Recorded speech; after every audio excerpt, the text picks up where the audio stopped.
پیارے بچوں، السلام علیکم ورحمۃ اللہ وبرکاتہ۔ برج کورس کا 18واں دن۔ آؤ اہلیت پیدا کریں۔ لغت کا استعمال کر کے درج ذیل الفاظ کے معنی کی جوڑیاں لگائیے۔ اب پہلا لفظ دیکھیے، عرش الہی۔ تو یہاں پر جو کالم میں دیا ہوا ہے تو اس کی جوڑی کیا رہیں گی؟ خدا کا تخت۔ سوزش کے لیے یہاں ہے جلن یا تکلیف۔ مداوا علاج۔ برسر پیکار لڑائی پر آمادہ۔ آؤ مشق کریں۔ لغت کا استعمال کر کے درج ذیل الفاظ کے معنی لکھیے۔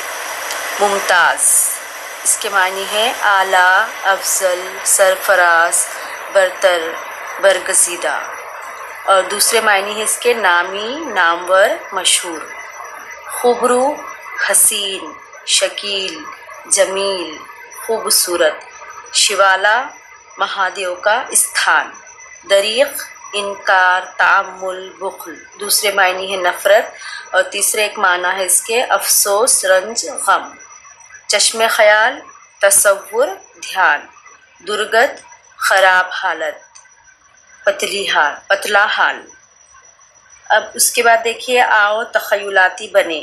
اپنے والدین یا استاد کی مدد سے درسی کتاب، رسالے یا میگزین میں آئے نئے الفاظ کے معنی لکھیے۔ تو یہاں پر ہم نے جماعت ہفتوں کے کچھ لفظ لیے ہیں نئے اور اس کے معنی لکھے ہیں۔ اگر آپ دوسرے لفظ لکھنا چاہتے ہیں تو لکھیے۔ دیکھیے، پہلا ہے آغوش۔ آغوش کے معنی ہے گود، پہلو، جھولی۔ جفا، ظلم، زیادتی، جبر۔ حیف، افسوس، وائے، ہائے۔ مہر، سورج، شمس، خورشید، آفتاب۔ ماہ، چاند، قمر، ماہتاب۔ طالع، قسمت، بخت، مقدر، نصیب۔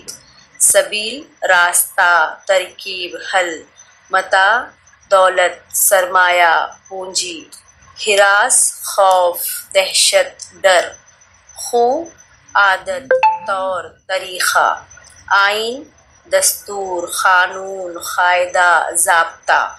کرب، غم، رنج، تکلیف، دکھ، حزن۔ اضطراب، بے چینی، بے قراری، بے تابی۔